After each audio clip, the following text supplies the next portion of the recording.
Well, we've got a gentleman who you probably know, but let me set the background for him because, oh, by the way, he stands between us and break, okay? So that means you're going to want to keep him moving along. You know, when I'm working with sales teams, I always ask people, what's your number? What's your number? And they look at me like, what's the number of phone calls you need to make a day? What's the number? And people say 10, 20, 30. Well, let me tell you something. Chris Beal, CEO of Connect and Sell, he goes off the chart. Why have 10, 20? Why have 30, 40? Why not have 5,000 calls a day?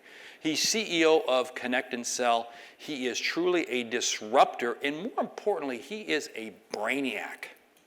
I mean, and I say that seriously. Joining him today is Henry, and I'm not going to try to pronounce your last name, Henry. We'll let Chris do that, okay? Oh, we will let him do it because Chris doesn't even want to. So, hey, with that, let's get Chris Beal, longtime friend of Sales 3.0. If you want to learn how to sell, hang out with Chris Beal. Chris, come on up. So what we're going to talk about today is more radical than anything else I've learned in my a few years of doing this kind of stuff, 42 years of building businesses. There's been a kind of a steady cadence ever since I was a little kid, really, being taught about business, which is lead with value, lead with value, lead with value. Always lead with value. Always drive value, right? Because that's what customers want. They want value.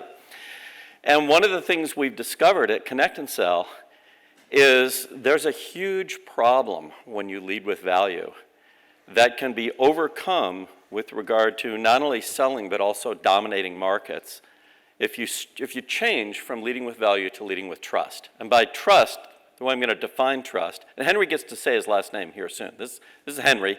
I'll introduce him in a moment. But I'm going to talk about trust first. So the way I define trust is pretty simple. Trust is what lets us put ourselves in someone else's hands. So my fiance, for instance, had a disease that was going to make her blind. So she had to trust somebody, ultimately, to take a layer of cells off her cornea and put somebody else's layer of cells from their cornea into her eyes so that that would become part of her. So now when we're talking to her, any one of us, we're talking to three different people, one in each eye and then, her original DNA, right? How much do you have to trust somebody to take your eyes apart and put them back together? A lot, right? So that's the definition of trust, is trust is what lets us put ourselves in someone else's hands. Why is it important in business? Because B2B buyers are scared to death when they're buying because they're not risking their money, they're risking their career. They're risking their reputation, they're risking their kids' college education, they're risking their retirement.